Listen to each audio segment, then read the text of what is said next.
अस्सलाम वालेकुम फ्रेंड्स, कैसे हैं आप सब लोग। उम्मीद है बिल्कुल ठीक ठाक होंगे और इस वीडियो के स्टार्ट होने के बाद तो और ज़्यादा अच्छे हो जाएंगे, क्योंकि आज मैं आप लोगों के लिए लेकर आई हूँ the most waited episode of the novel Shaam ki हवेली में। तो लीजिए स्टार्ट करते हैं 18वीं किस्त शाम की हवेली में। रिदा के चेहरे पर जर्दी फैलती जा रही थी। यूँ इस तरह अचानक खुद से तो सुलेमान इतनी बड़ी बात इतने कन्फर्म अंदाज में इसके सामने आकर नहीं कर सकता था। तो फरहान से मिला होगा। इसका दिल बंद होने लगा था। इस दिन अकेले में फरहान और रिदा के अलावा तीसरा गवाह अल्लाह था। अल्लाह इसके साथ इतना बुरा कैसे कर सकता है, जबकि इसने दिल से वालिदैन की बात मानकर उनकी इज़्ज़त के ख्याल करके मुकम्मल ताबेदारी के साथ सुलेमान को कबूल कर लिया था। फिर भी उसे शिद्दत गम के साथ गुस्सा और रोना आ जा रहा था, मगर ये दोनों जज्बात इस वक्त मसले का फौरी हल नहीं थे। सुलेमान की शोला बार नज़रें इसके चेहरे पर गड़ी जा रही थी। फरहान सिर्फ मेरा एक ऑफिस कोलीग था, वो बोली थी तो इसका लहजा मजबूत और बेखौफ था। उसे खुद भी हैरत हुई। मैंने सिर्फ ये पूछा है कि तुम्हें ये चोट उस दिन लगी थी जब फरहान तुमसे घर पे मिलने आया और यहाँ सब लोग हमें एयरपोर्ट पर रिसीव करने आए थे। ऐसा ही था ना? वो इसी तरह सर्द बेयकीन नज़रें इस पर जमाए बेलचक अंदाज में पूछ रहा था। और रिदा, झूठ ना बोलना, क्योंकि मेरे पास तुम्हारे लिए सबूत मौजूद है इस बात का। उसने रिदा से इसका सारा एतमाद लम्हे भर में छीन लिया। वो फ़क़ चेहरे के साथ उसे देखती रह गई। उसका जिस्म जैसे नीचे को गिरता जा रहा था। उसे किसी करीबी सहारे की ज़रूरत महसूस हो रही थी। मैं क्यों झूठ बोलूँगी? उसके गले से फंसी फंसी आवाज़ निकली। हम दोनों के रिश्ते की बुनियाद में झूठ की या बेएतमादी की मिलावट नहीं होनी चाहिए। मैं चाहता तो तुमसे ये सब कुछ पूछे बगैर भी तुम्हारी हकीकत जानकर सब कुछ एकतरफ़ा तौर पर ख़त्म कर सकता था, लेकिन मैंने ये सब कुछ पूछे बगैर तुम्हारी तरफ से जाने बगैर कुछ भी ख़त्म नहीं किया। मगर इससे आगे रिदा को कुछ सुना ही नहीं दे रहा था। तुम्हारी हकीकत जानकर सब कुछ ख़त्म। इसके कान ज़ोर ज़ोर से साए साए करने लगे। तो वो फैसला करके आया था। भाई, मैंने तो इन मंगनी मंगनी के चक्रों में ज़रा भी नहीं पड़ना था। कोई हैसियत नहीं होती इस खटराक की। करना ही है तो निकाह करो, पक्का और मजबूत काम, जिसको खुदा न खास्ता कोई ऐसी वैसी बात हो भी जाए तो आँच नहीं आ सकती। कोई यूं ही तो सब कुछ ख़त्म करके नहीं जा सकता ना। इसके कानों में ताहिरा बेगम की रौनक भरी आवाज़ गूंजने लगी। जब सोनिया निकाह के बजाय सिर्फ मंगनी करना चाह रही थी, उन्होंने इसकी क्लास ले डाली थी। वाह दादो, आपका मजबूत और पक्का काम 2 दिन भी नहीं चल सका। सुलेमान बेटा, तुम यहाँ हो? बाहर तुम्हारे अंकल तुम्हारा वेट कर रहे हैं, गाड़ी में बैठे। सोनिया उजलत भरे अंदाज में अंदर आई थी। वो दोनों ही चौंक गए। सुलेमान के माथे पर पड़े बल कुछ गहरे हो गए थे। मेरा इंतज़ार? वो नागवारी से फ़कत इतना ही बोल सका। देखो, निकाह में तो तुमने कुछ भी नहीं करने दिया, ना कोई ऐसी शॉपिंग करी, ना निकाह का जोड़ा तक तुमने नहीं अपना ही पहना। मगर बेटा, हमारे भी कुछ अरमान हैं, कुछ ख्वाहिशें। और फिर बेटा, ये दुनिया की रस्म भी है। शादी का जोड़ा लड़की वालों की तरफ से ही होता है। तुम्हें थोड़ी देर के लिए अंकल के साथ जाना होगा। सोनिया ने रिदा की तरफ गौर किए बगैर बज़ाहिर सुलेमान को पुकारते हुए बड़ी तफसील से जवाब दिया था। आंटी प्लीज़, मैंने पहले भी आप लोगों को क्लियर किया था कि मुझे इन फॉर्मेलिटीज़ में नहीं पढ़ना। तो वो कुछ झुंझला कर रह गया और कदरे रखाई के साथ तुर्श लहजे में बोला। सोनिया को लम्हे भर को तो बुरा लगा, मगर दूसरे पल उसने झटक दिया। ऐसा कुछ भी इसने महसूस नहीं करना, उसने खुद को समझाया। मैं जानती हूँ बेटा, लेकिन ये ज़रूरी है। तुम्हारी मम्मा से भी बात हो गई है मेरी। आंटी प्लीज़, वो कुछ सख्त बोलने से रुका। बुरा नहीं मानना सुलेमान, अब रुखसती में शादी में ज़्यादा वक्त नहीं है। वो रुकी। सो प्लीज़, अम्मा ने भी कहा है कि तुम्हारा और रिदा का अब थोड़ा पर्दा हो जाए तो। तुम समझ रहे हो ना? वो गहरा सांस लेके रह गया। रिदा कुछ और सिमटकर कमरे के कोने से लग गई थी। अल्लाह करे मम्मा उसे यहाँ से ले ही जाएं, वो ऐसी कोई बात कर ही ना सके। वो सहमे हुए दिल से दुआ मांगने लगी। ठीक है आंटी, मैं ऐसा ही करूँगा, लेकिन अभी मुझे रिदा से एक बहुत ज़रूरी बात करनी है। इसके बाद मैं दोबारा नहीं आऊँगा। इसकी बात पर रिदा ने तड़प कर उसे देखा। वो उसकी तरफ ही देख रहा था। रिदा की नज़रों में क्या नहीं था? डर, खौफ, इल्तिजा, बेबसी, मायूसी और नौखेज़ मोहब्बत का मान थोड़ा सा भरम। वो उसे देखता रह गया। उसे लम्हा भर को भूल गया वह यहाँ किस इश्तियाल में क्या कहने और क्या करने आया था। ठीक है, तुम रिदा से बात कर लेना, मैं तुम्हें वापसी पर आधे घंटा दे दूँगी, लेकिन अभी तुम्हें फ़ौरन अपने अंकल के साथ जाना होगा। देखो फिर हॉर्न बजा रहे हैं। चलो जल्दी करो सुलेमान बेटा। वो मोहब्बत भरी मिन्नत से कहती कुछ बेतकल्लुफ़ी से फ़ौरन इसका हाथ पकड़कर उसे ले गई। सुलेमान ने जाते हुए ज़रा सी गर्दन मोड़कर रिदा को देखा। वो अभी भी उसे उन्हीं नज़रों से देख रही थी। वो सर झुकाकर सोनिया के साथ चला गया। रिदा वहीं दीवार के साथ नीचे बैठ गई, जैसे फांसी की सज़ा पर अमल दरामद करते वक्त कुछ के वक्त के लिए रोक दिया गया हो, मगर फंदा ज़मीन पर गिरे मुजरिम के सामने झूठ बोल रहा हो। कुछ यही हालत रिदा की इस वक्त थी। क्या वो सब कुछ ख़त्म कर देगा? मुझे मम्मा से जाकर बात करनी चाहिए, वो शाइस्ता आंटी से बात करें। वो बेटे को समझाएंगी तो शायद वो अपना फ़ैसला बदल ले। उसके दिल में उम्मीद की नन्ही सी किरण जागी थी। और अगर शाइस्ता आंटी ने सब कुछ जानकर खुद रिश्ते को ख़त्म कर दिया तो फिर क्या रह जाएगा। बल्कि शायद वो मुझे ही बदकिरदार समझने लगे और बेटे को ज़बरदस्ती ये रिश्ता ख़त्म करने पर मजबूर कर दें। नहीं नहीं, मुझे मम्मा से बात नहीं करनी चाहिए। वो उठते बैठते यही सोच रही थी। उसे सुलेमान की वापसी का इंतज़ार करना था। उसके फ़ैसले का भी क्या पता उसका दिल बदल जाए। इस थोड़े से वक्त में उसके दिल ने उम्मीद की कमज़ोर डोर थामनी चाहिए। वो रास्ता भर सोचती आई थी, वो इसको हाँ करे या ना। दोनों पर ही दिल यकबारगी राज़ी नहीं हुआ था।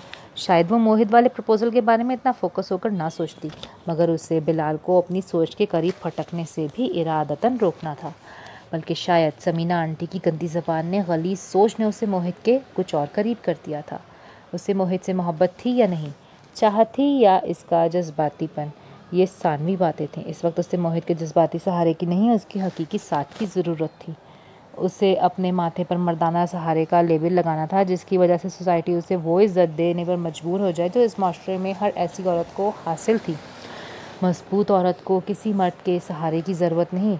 उसे इस सो कॉल्ड क्लेशे से नफ़रत हो चुकी थी। ये जिन भी बाकी औरतों की ईजाद करदा इस्लाह थी, वो इस वक्त कशफ की नज़रों में ख़ुद ही अच्छी औरतें नहीं थीं। उन्होंने ख़ुद को बज़ाहिर इस मजबूत औरत की ढाल के पीछे छुपाने की नाकाम कोशिश की थी। हालांकि वो कमज़ोर और नातवा थी, इस माशरे के मुज़ो रेले के सामने बेबस तिनके से भी कमज़ोर। कशफ की सोच में ये तब्दीली रात भर में नहीं आई थी। पहले बाप के सहारे की तिश्नगी, फिर आजिर की हरकत और हैदर अंकल की कमज़ोरी। समीना की ज़बान सब ने जैसे उसे मजबूर कर दिया था कि वो इस सूरत में मजबूत हो सकती है जब इसके सर पर किसी मजबूत मर्द के साइबान की चादर होगी। लेकिन फिर भी वो जल्दबाजी में कोई फ़ैसला नहीं करना चाहती थी या कोई गलत फ़ैसला नहीं करना चाहती थी, इसीलिए किसी भी नतीजे पर पहुंच नहीं पा रही थी। आनी कहती है मेरे बाबा कभी भी गुरु की मतलब किसी का मर्डर नहीं कर सकते। लम्हे भर को हिचकिचाकर वो कदरे एतमाद से बोली थी। मोहित चौंक कर रह गया। क्या तुमने आनी से बात की? मोहित का चौंकना कशिफ को भी चौंका दिया। मैं आनी से कोई भी बात किए बगैर नहीं रह सकती, वो बगैर लगी लपटी के साफ कोई से बोली थी।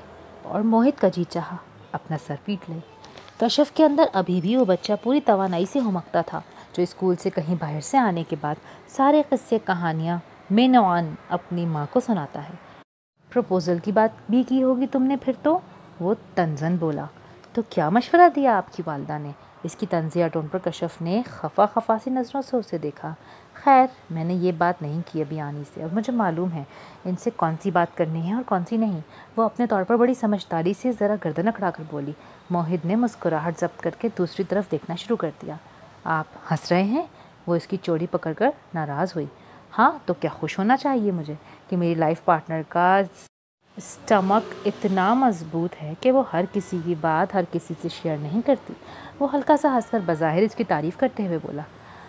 अभी मैंने ऐसा कोई फ़ैसला नहीं किया। वो गर्दन घुमाकर एतमाद से बोली थी। ओह, मोहित ने बेख्तियार होंठ से कोड़ लिए। तो कब करेंगी? वो कुछ तमस्खुर से कह रहा था, या कशफ को ऐसा लगा, या आनी से मशवरा करना है अभी? आपको क्या जल्दी है? वो इसकी जल्दबाजी पर झंझला गई। आज और अभी, वो ज़ोर दे के संजीदगी से बोला। वो चौंक कर उसे देखने लगी। बेख्तियार इसका नफ़ी में सर हिल गया। मोहित ने गाड़ी एकदम से स्टार्ट कर दी। कहाँ जा रहे हैं? वो कुछ परेशान हुई। तुम्हें तुम्हारे घर ड्रॉप करने, वो संजीदगी से बोला। प्लीज़। बेख्तियार कशिफ अपने हाथ मोहित के स्टीयरिंग पर रखे हाथ पर रख चुकी थी। वो इसके बदन में करंट सा दौड़ गया। वो बेख्तियार अपना हाथ खींचने लगी, मगर मोहित इसके हाथ पर अपना दूसरा हाथ रख चुका था। उसने हिम्मत करके अपना हाथ खींचना चाहा, गिरफ्त कुछ और मजबूत हो गई। प्लीज़। वो बेबसी से उसकी आंखें नम होने लगीं। बस इतनी सी बात पर रोने लग गई। उसे कशफ पर प्यार के साथ साथ तरस भी आया था, लेकिन हाथ फिर भी नहीं छोड़ा। मैं कमज़ोर नहीं हूँ, कशफ ने अपना कमज़ोर सा दिफा करना चाहा। मेरी मोहब्बत कोई कमज़ोर लड़की से हो भी नहीं सकती थी। वो इसके बेहद करीब थी।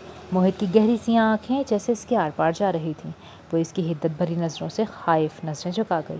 बैग में पड़ा इसका फ़ोन मुसलसल बज रहा था, मगर इन दोनों को ही शायद इसकी आवाज़ सुनाई नहीं दे रही थी। कशफ, कोई भी ऐसा फ़ैसला ना करना जो तुम्हें मुझसे दूर ले जाए। उसकी लौ देती आँखों ने जैसे इससे फरियाद की थी। दूर जाना तो शायद अब मेरे बस में भी नहीं। वो नज़रें झुकाकर बेख्तियार कह गई।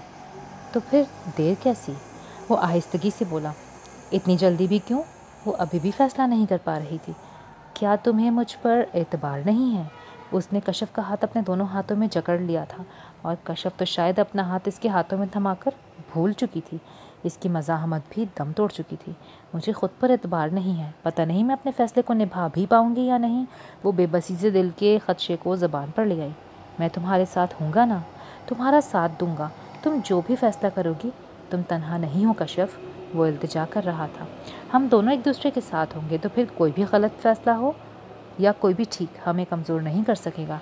हम दोनों एक दूसरे की ताकत बनेंगे, एक दूसरे का सहारा। इतना तो भरोसा करो मुझ पर। वो उसे देखती रह गई और आज़र साहब के साथ लिबास के सिलेक्शन के बाद जूतों के डिस्प्ले की तरफ बढ़ रहा था जब इसके फ़ोन पर मैसेज की टोन बजी।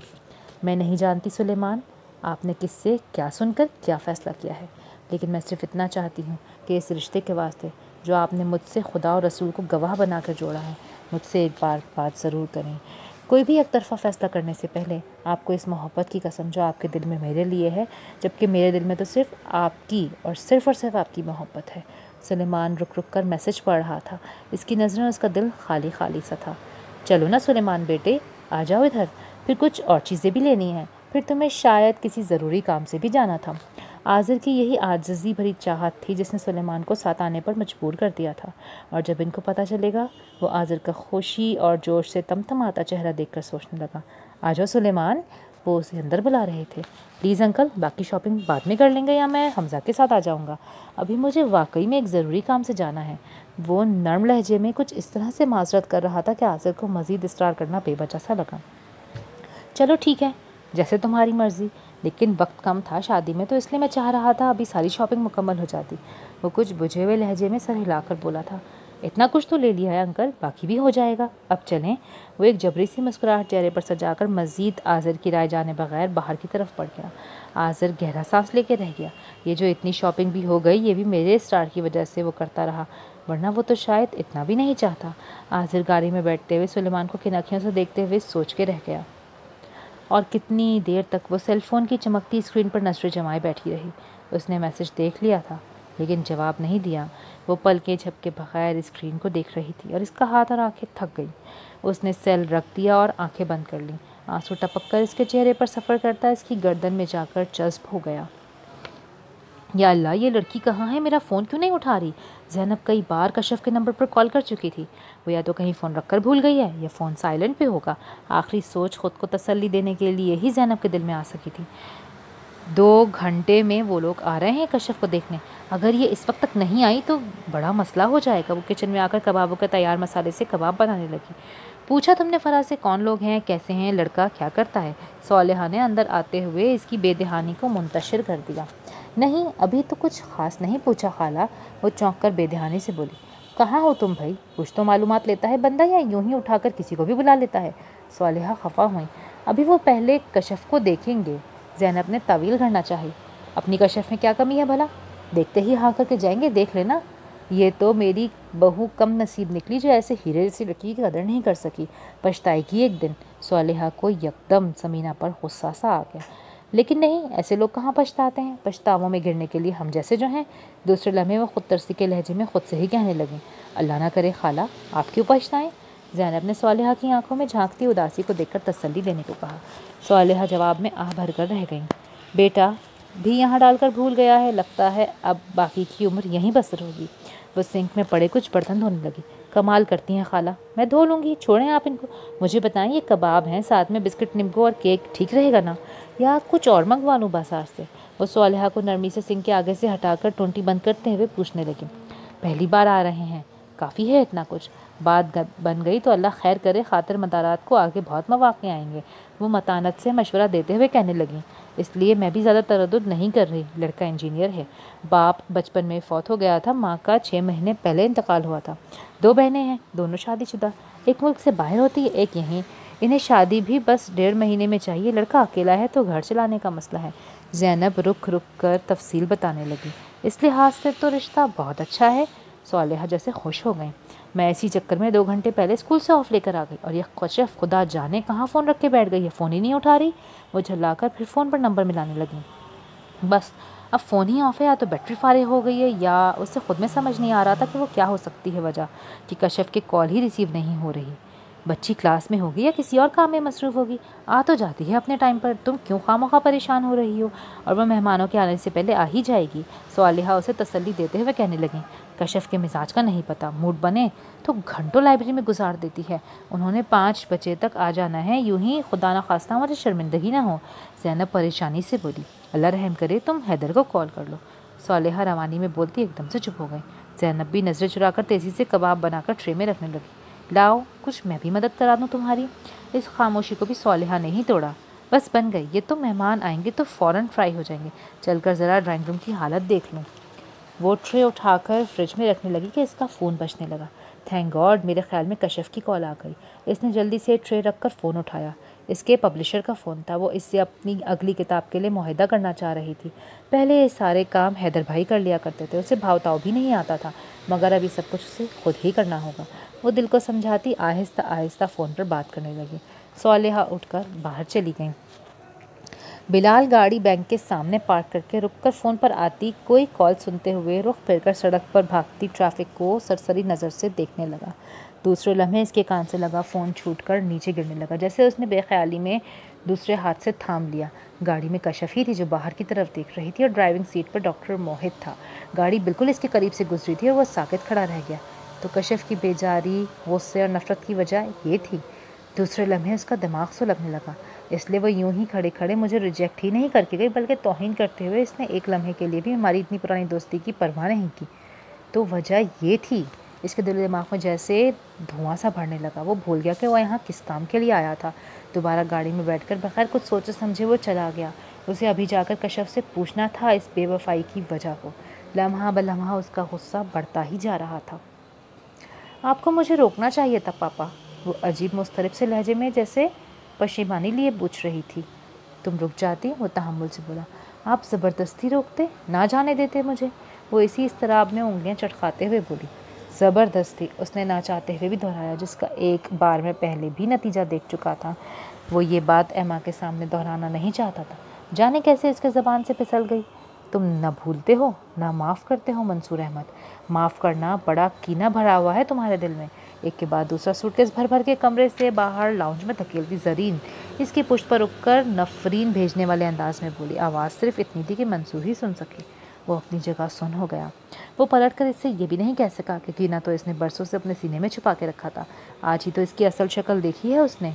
मगर ये एक लाहासिल बहस थी। दोनों ही एक दूसरे से जितनी नफरत करते थे इतनी जाहिर नहीं कर पाते थे, और इसमें दिन ब दिन इजाफा होता जा रहा था।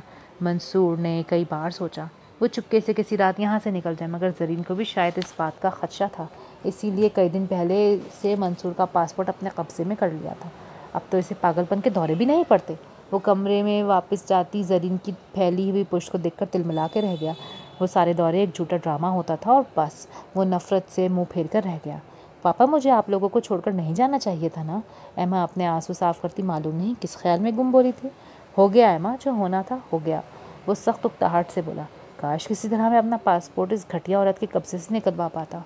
वो दिल में बल खा के रह गया, सिर्फ इसलिए पापा क्योंकि मम्मा ने हमेशा आपकी तस्लील की, आपको इस्तेमाल किया। जहाँ उन्हें आपकी हमदर्दियाँ हासिल करनी होती थी वो मसलूम बन जाती थी। उनके नज़दीक आपकी हैसियत शोहर से ज़्यादा एक ख़रीदे हुए ग़ुलाम की सी थी। तो फिर मैं आपके बाप की तरह रिस्पेक्ट कैसे देती। मंसूर के लिए एमा की बातों में कुछ भी नया नहीं था, मगर फिर भी वो बज़ाहिर दिलचस्पी से सुन रहा था। एक घर को बनाने में और तोड़ने में एक माँ एक बीवी का रोल होता है। और हमारी मामा, सॉरी पापा, मुझे नहीं पता उनके हाथ में आपकी कौन सी कमज़ोरी थी कि आपने अपनी सेल्फ़ रिस्पेक्ट उनके पैरों में रख दी। आपने गलत किया पापा, आपको ये नहीं करना चाहिए था। वो खला में देखती खोई खोई सी कहे जा रही थी। अच्छा तो क्या करता, अपनी इज़्ज़त नफ्स की तलवार लेकर खड़ा हो जाता। तो ये घर जो इतने साल खड़ा रहा शायद बहुत पहले अपने कदमों पर गिरकर टूट फूट चुका होता। वो तो नक्कर जवाबन बोला। तो अब कौन सा सलामत है, वो बड़बड़ाई। वो कोई सख्त बात कहते कहते रह गया। एमा की ज़हनी हालत इतनी अच्छी नहीं थी अभी कि उससे हर बात कह दी जाती। अरे वाकई, is it confirm? Unbelievable Soma, really you are great, so kind of you my friend, love you dear. Zareen ऊंचा ऊंचा जोश में बोलती फ़ोन पर किसी से कहती इनके पास आई थी। कंग्रेचुलेशंस मीरू डार्लिंग, हमारी टिकट्स कंफर्म हो गई हैं। आई एम सो हैप्पी, कल रात 11 बजे की फ़्लाइट है हमारी। वो बारी बारी दोनों के गले लग रही थी। वो दोनों चेहरों पर बेजान तासुरात लिए उसे ही देख रहे थे। एमा मेरी जान, तुम खुश नहीं हो?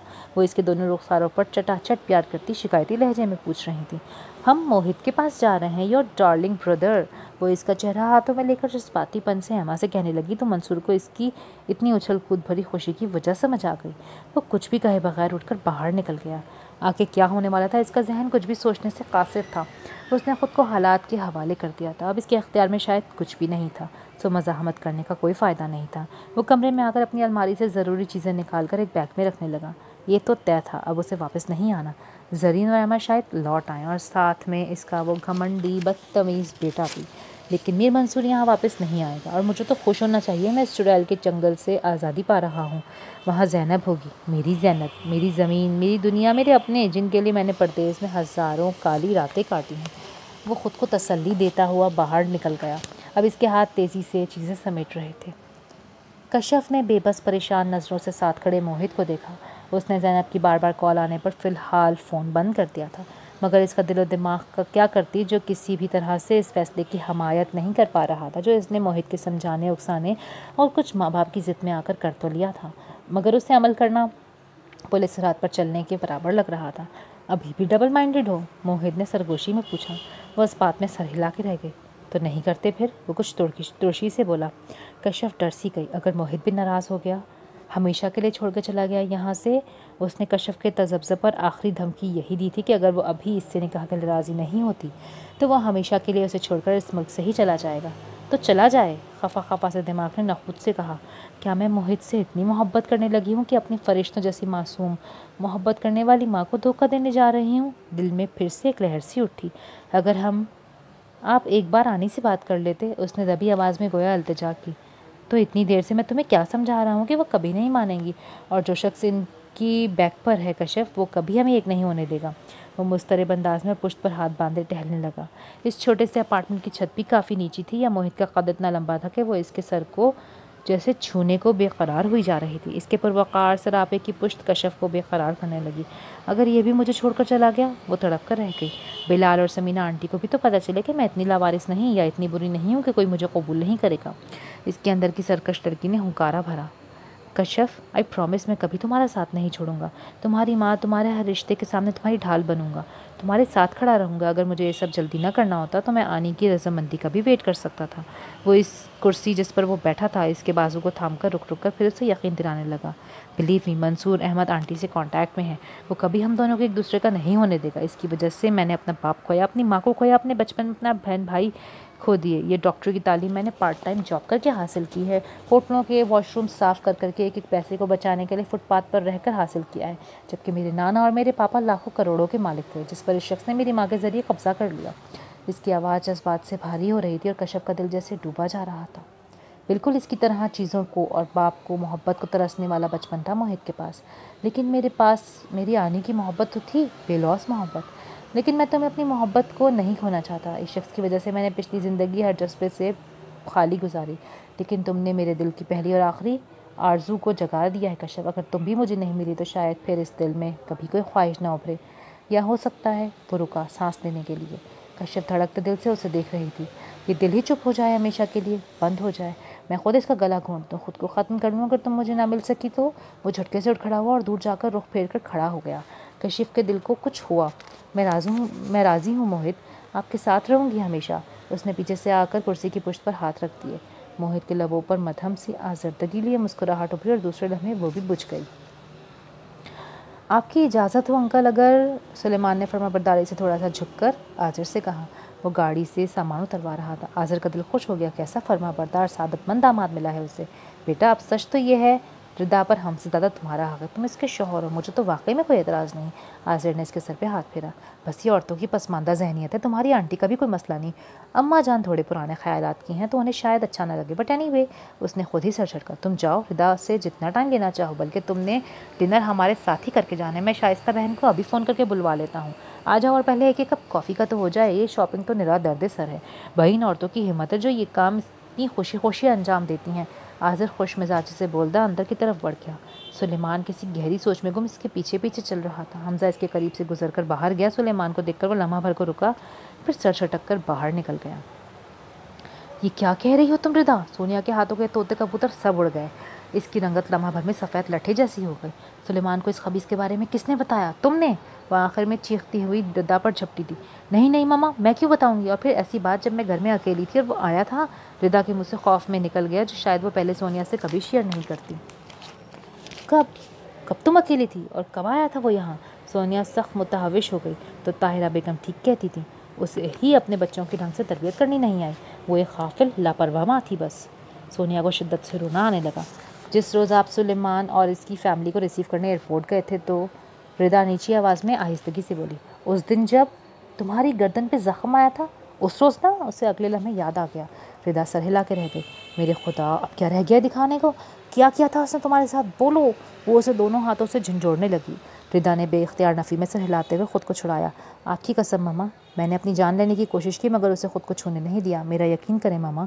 वो आंखों में आंसू लिए मजलूम लहजे में बोली, पूरी पूरी बात बताओ मुझे, क्या हुआ था? क्यों आया था वो यहाँ और तुमने मुझसे क्यों छुपाया था? और सुलेमान को ये सब किसने बताया? सोनिया एक ही सांस में एक के बाद दूसरा सवाल करती चली गई। इसके दिल में बेतहाशा खौफ भर गया था। और क्या ये सब कुछ निकाह के बाद ही होना था? वो अपनी पेशानी रगड़ते हुए बड़बड़ाई थी। तुम अभी भी उससे राब्ते में हो? सोनिया जिससे पागल सी हो गई। एक सवाल का जवाब अभी रिदा देती नहीं थी, वो अगला सवाल जड़ देती थी। उसे सख्त परेशानी लग रही थी। नहीं नहीं मामा, खुदा की कसम, मैंने तो कई महीनों से जब से ऑफिस छोड़ा है मैंने कभी इससे बात नहीं की। वो डरकर कस्में खाने लगी। तो इसको तुम्हारे रिश्ते का सुलेमान को कैसे पता चला? मैं नहीं जानती, मुझे नहीं पता। तो सुलेमान को ये सब किसने बताया? सोनिया जिससे थक गई। फरहान ने। रिदा सर झुकाकर टूटी आवाज़ में बोली और सोनिया फटी फटी आंखों से रिदा को देखने लगी जैसे रिदा ने किसी के मरने की खबर सुना दी हो। दोनों का निकाह हो रहा था। कश्यप ने कभी ज़िंदगी में नहीं सोचा था कि इसका निकाह इस तरह से भी होगा। वो घर के मामूली कपड़ों में होगी, बगैर किसी मेकअप जेवर, किसी भी तैयारी के बगैर। और इससे बढ़कर इसकी ये निकाह में आनी कहीं भी नहीं होगी। ये ख्याल आते ही उसका दिल फटने लगा। मोहित के मजबूत सहारे, इसके वादे कस्में सब अपनी जगह, मगर यह हकीकत भी अपनी जगह मजबूती से खड़ी थी कि वो बहरहाल आनी को अपनी माँ को धोखा दे रही थी। निकाह में ईजाब व कबूल के बाद निकाह नामे के पेपर्स पर साइन करते ही इसको लगा जैसे उसने अपनी मौत के परवाने पर दस्तखत कर दिए हैं। उसकी हथेलियाँ पसीने से तर हो गई थी और दिल यूँ भाग रहा था जैसे कोई ट्रेन का डब्बा बकटट भागा जा रहा हो। उसे लगा वो अभी चंद लम्हों में मर जाएगी। मोहित अपने दो कोलीग से गले मिल रहा था जो अर्जेंट निकाह के लिए फ़ौरन बुलवाए गए थे। चंद लम्हों में निकाह हुआ। दोनों गवाह और मोहित का मुलाजिम सब मोहित के अपार्टमेंट से जा चुके थे। कश्यप धड़कते दिल के साथ सर झुकाए साकित बैठी थी। बाहर जाने वालों को अलविदाई कलमात कहती आवाज़ें मध्यम होते हुए बिल्कुल ख़त्म हो गई। मोहित के भारी कदम अब वापस अपने कमरे में आ रहे थे और कश्यप को लग रहा था इसके भारी फोटो के नीचे कहीं इसका दिल, इसका कमज़ोर वजूद भी आ गया है। मोहित के कदम मैंने इसके पीछे आके रुक गए। कश्यप, उसने बड़ी भारी गंभीर आवाज़ में उसे पुकारा। वो इसी तरह साकित बैठी रही। मोहित का भारी हाथ उसके झुके हुए कंधे पर आ रुका और कश्यप को लगा जैसे इसका कंधा किसी पहाड़ के नीचे आ गया हो। अगले पल मोहित ने दोनों हाथों से इसको बैठे बैठे अपनी तरफ घुमा लिया। हाँ, अब इसके पास वो ताकत आ गई थी जिससे वो जब चाहता, जिस तरफ चाहता घुमा सकता था। दोनों के चेहरे एक दूसरे के रूबरू थे। निकाह मुबारक हो कश्यप। वो इसके चेहरे पर झुके सर्द नज़रें जमाए बोला, आज का दिन मेरी ज़िंदगी का यादगार दिन है जिसका शायद मुझे सदियों से इंतज़ार था। कश्यप ने बेख्तियार सर उठा कर देखा तो लम्हे भर को मोहित का चेहरा उसकी पहचान में नहीं आ सका। वो शशदर उसे देखी जा रही थी। कश्यप घर के खुले दरवाजे से अंदर आई तो ड्राइंग रूम से बातों की आवाज़ें आ रही थी। वो इस वक्त किसी का भी सामना करना नहीं चाहती थी। आहिस्ते किसी भी आवाज़ ख़त्मों से चलती अपने कमरे की तरफ जाने लगी। ओ कश्यप, कमाल है बेटा, तुम कहाँ रह गई थी? तुम्हारा फ़ोन भी ऑफ था। कितना परेशान हुई मैं तुम्हारे लिए। आओ बंदर। ज़ैनब एकदम से पीछे से आई थी। आवाज़ ऊंची में कहती वो कुछ ही देर में इसके कंधे से बैग उतार कर एक तरफ डालती इसका हाथ पकड़कर उसे अंदर ले गई। आनी प्लीज़, मुझे इस वक्त कहीं नहीं जाना। वो जुस्पुस हुई। मेरी जान, जाना कहीं नहीं है, किसी से मिलना है। ज़ैनब के लहजे में लगावट थी। कुछ तो गैर मामूली पन था, वरना जिस तरह कश्यप ने फ़ोन बंद करके रखा था और मामूल से लेट भी आई थी घर, तो ज़ैनब का रवैया इसके साथ इतना नॉर्मल नहीं हो सकता था। मुझे किसी से नहीं मिला आनी, बहुत थकी हुई हूँ मैं। वो अपना हाथ छुड़ाकर फिर से जाने लगी। क्यों? ज़्यादा टाइम नहीं लगेगा, सिर्फ 5 मिनट। सिर्फ सलाम कर लो आकर। फ़राह आंटी हैं और इनके जानने वाली, वो लोग काफ़ी देर से बैठे हैं, अब जाने ही वाले हैं। ज़ैनब फिर से इसका हाथ मजबूती से पकड़कर अंदर ले जाने लगी। कश्यप को ज़ैनब की ज़बरदस्ती पर गुस्सा आने लगा। कहा ना मुझे नहीं मिलना किसी से भी, तो क्यों पीछे पड़ गई हैं? वो गुस्से से झल्लाई थी और गुस्सा तो टूटकर ज़ैनब को भी आया था जो सिर्फ मेहमानों का लिहाज करके इसके साथ इतने नरम लहजे में बात कर रही थी। कश्यप, मेरा दिमाग ख़राब नहीं को मेरा हाथ उठ जाएगा तुम पर, चलो मेरे साथ। ज़ैनब दबे लहजे में गुर्राई थी। कश्यप थोड़ा सहम गई। इस वक्त तो यूँ भी उसे चलती हुई हवा से भी डर लग रहा था, कहीं कोई झोंका इसका राज फाश ना कर दे, ज़ैनब के कान में कोई सरगोशी ना कर दे या इसका भेद ना खोल दे। वो एकदम से ढीली पड़ गई। अखलाक कोई भी लफ्ज़ बोले बगैर वो खामोशी से ज़ैनब के साथ ड्राइंग रूम में आ गई और वहाँ फ़रह आंटी के साथ मौजूद दोनों ख़वातीन का वालिहाना इस्तक़बाल उसे चौंका गया। वो जिस तरह उसे साथ बिठाकर इसके बारे में कुरेद रही थीं, गायब दिमाग होने के बावजूद उसे सारा सिलसिला समझ में आने लगा। उसने नाराज़ नज़रों से फासले पर बैठी ज़ैनब को देखा, जो चेहरे पर नुमाइशी मुस्कुराहट से जाए मेहमानों से एक बार फिर गर्म चाय लाने का कह रही थी। ज़ैनब, अब हम चलते हैं, बहुत लेट हो गए, शाम भी काफ़ी हो गई है, यहाँ से बाहर तक जाना भी पैदल है। फ़रह मना करती हुई उठ खड़े होने लगी। हाँ, वो बस इरादा तो है, जल्दी यहाँ से कहीं मूव करने का बहुत मुश्किल हो गया रश की वजह से रोज़ाना आना जाना। ज़ैनब कुछ शर्मिंदा सी होकर वजाहत देने लगी। अरे नहीं, ये इलाके भी बड़े मज़े के हैं, रिवायतों से जुड़े, लेकिन कभी कभार आने के लिए रहने के लिए तो वाकई बहुत मुश्किल है। कशफ के साथ बैठी खातून बज़ाहिर अखलाक जताते हुए बोली, बेटा खाना खाकर जाना आप लोग। सौलेहा ने खुश अखलाकी से कहा, लेकिन वो मना करते हुए कशफ को प्यार देती उजलत में चली गई। कशफ इस वक्त उठकर कमरे में चली कि ज़ैनब उसे यूँ जाता देखकर कुछ सोचने लगी। सोनिया तेज़ी से अंदर आई और आसिर को अकेले बैठा देखकर वहीं रुक गई। सुलेमान कहाँ है? आपके साथ नहीं आया? आया तो था साथ ही, फिर कहाँ है? ज़ैनब सोनिया ने उंगलियां चटकाकर जैसे जब्त किया। मेरा ख्याल है हम दोनों को भी चलना चाहिए। सोनिया सिर्फ सवालिया नज़रों से देखकर रह गई। सुलेमान मेरे साथ ही घर वापस आया था, उसे शायद रिदा से कोई बात करनी थी। अच्छा, पता नहीं, शाइस्ता बहन की तबीयत ख़राब हो गई है। मैंने उन्हें डिनर के लिए कॉल की थी, वहीं उसका बीपी शूट कर गया। मेडिसिन लेने के बावजूद भी शायद कंट्रोल नहीं हुआ। सुलेमान सुनते ही फ़ौरन चला गया, तो हमें भी जाना चाहिए। इनको देखने के लिए हो सकता है सुलेमान को हमारी ज़रूरत हो। आज़र ने बेटी के बाप की हैसियत से मौके की मुनासबत का ख्याल करते हुए कहा। सोनिया उलझन में पड़ गई। अगर इनको वहाँ देखकर सुलेमान ने सारे लिहाज ख़त्म करके इनसे पूछ लिया फरहान के बारे में, तो मामला बिगड़ ना जाए। बल्कि मेरा तो ख्याल है रिदा को भी ले चलते हैं, शाइस्ता को भी अच्छा लगेगा रिदा का यूँ ख्याल करके आना।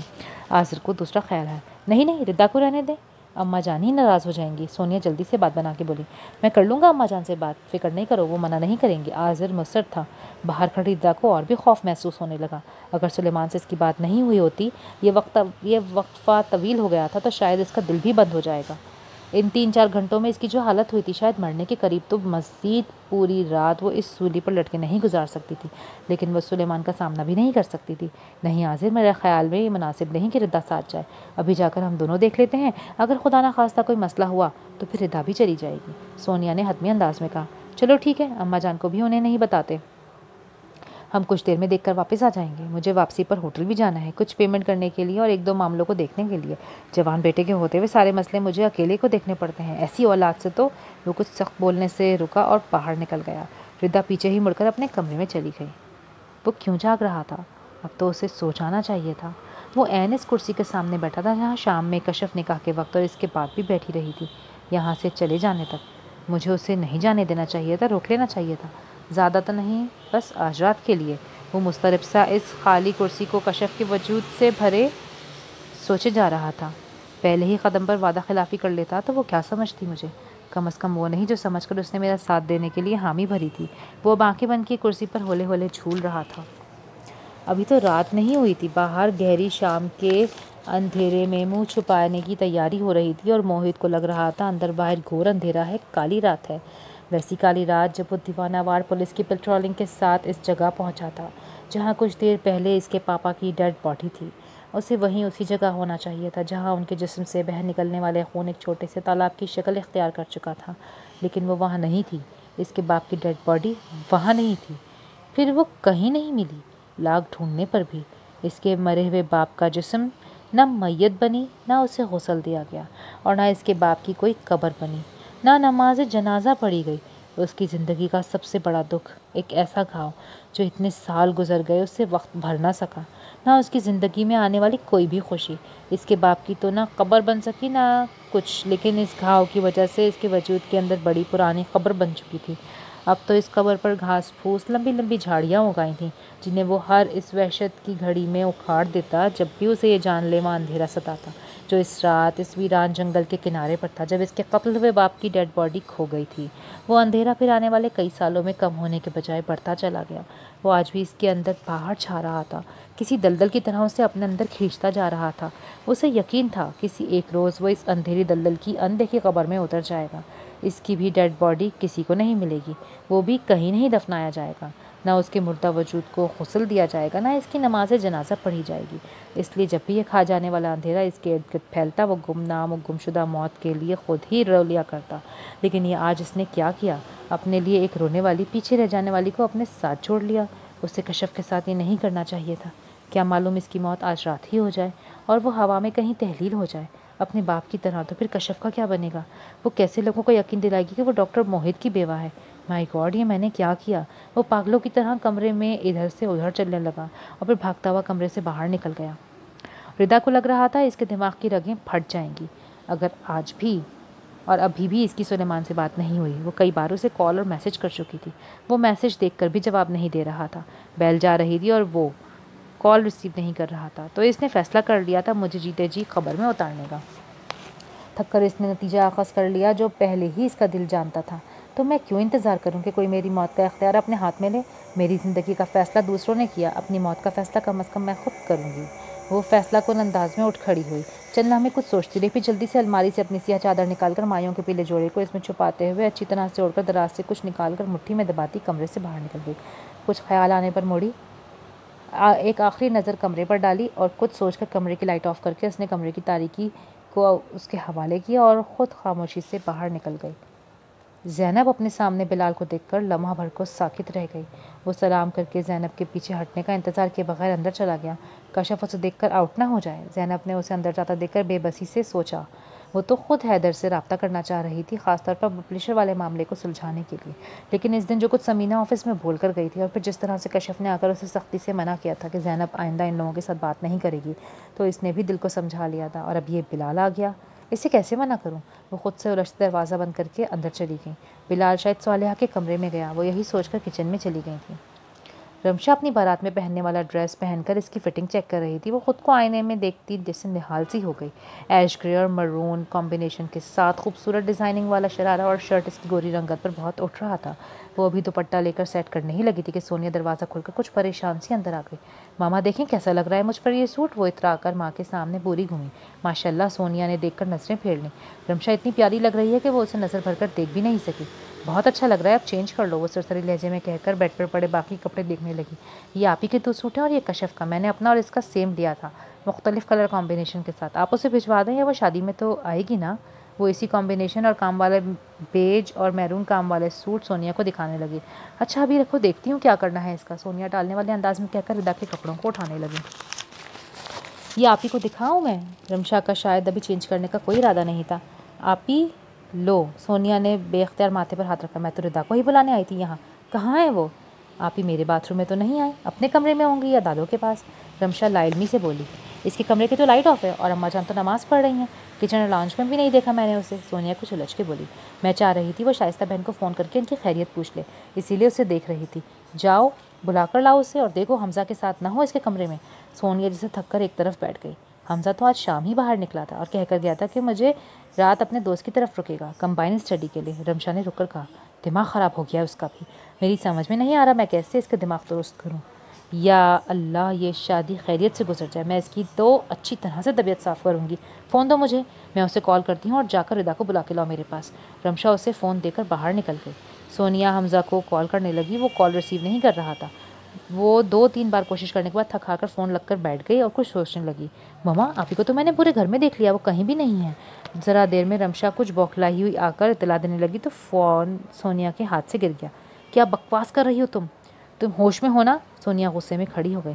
यकीन करें मम्मा, मैंने पूरा घर देख लिया है, टेरेस और लॉन भी, वो कहीं भी नहीं है। सोनिया फटी फटी नज़रों से उसे देखती रह गई। तो ये वजह थी तुम्हारे इनकार की? बिलाल कशफ के सर पर जाकर चिल्लाया, जो अपने बैग से चीज़ें निकाल कर मेज़ पर रख रही थी। तुम यहाँ क्यों आए हो? वो बेख्तियार चौंक कर पलटी। दूसरे लम्हे गुस्से में बोली। हाँ, इसीलिए तो तुमने मुझे रास्ते से हटाया था, क्योंकि तुम्हारा दिल भर गया था मुझसे। बल्कि नहीं, अब दिल बहलाने के लिए एक और नया कीमती खिलौना मिल गया है तुम्हें, इसीलिए ना?